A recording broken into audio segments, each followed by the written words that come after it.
Жұдырықты жұмып, өзіңізді таныңыз. Біздің қолымыз өзіміз туралы ақпаратты ең жақындарымызға қарағанда, тіпті ең жақсы психологтарға қарағанда дұрыс айтып беруі мүмкін.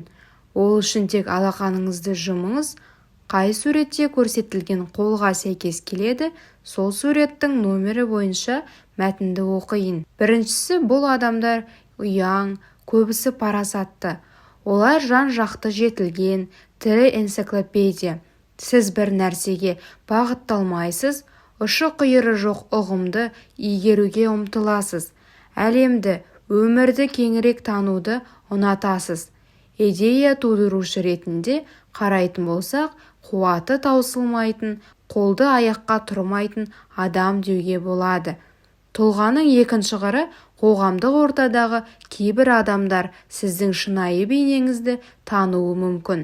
Негізінен іштей өте тұйық жансыз. Екіншісі, бұл адамдар өз-өзін үнемі қатаң тәртіпте ұстайды.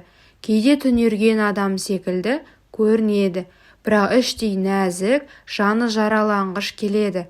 Терең білімді игеру екінің бірінің қолынан келмейді. Сіздің түйсігіңіз өте жақсы дамыған. Алтыншы сезімге көбірек ұқсайды. Себебі миыңыз үнемі ең дұрыс шешімді қабылдау үшін ой үстінде болады. Тұлғаның басты қыры, адамды бірден тани алмайсыз. Біреуді сыртынан сипаттар кезде аяқ тартып қалыңыз. Тіпті ол туралы ештеңе айтпаңыз. Сіз секілді тұлға сирек кездеседі, бірақ өзгелер өз деңгейіндей бағаламайтындай сезінесіз. Үшіншісі, бұл адамдар реалист.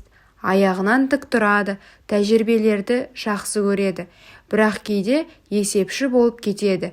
Бұл өзгелердің қалтасына қол сұғады деген сөз емес. Олар шығармашылыққа арналған тұлға деуге болады. Өмірде не қалайтындарын, өзіне не керегін өте жақсы біледі.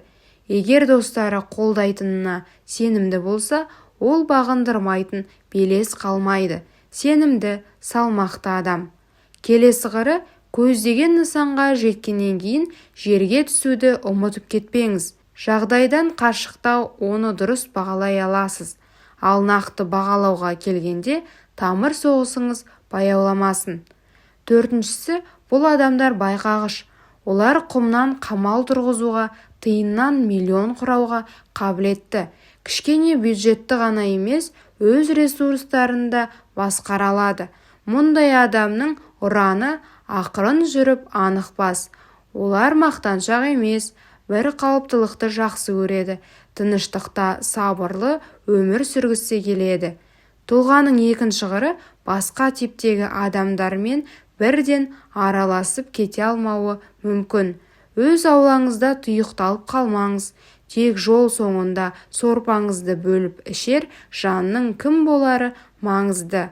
Сіздің қолыңыз қай суретке сай келді? Пікірге жаза кетіңіздер.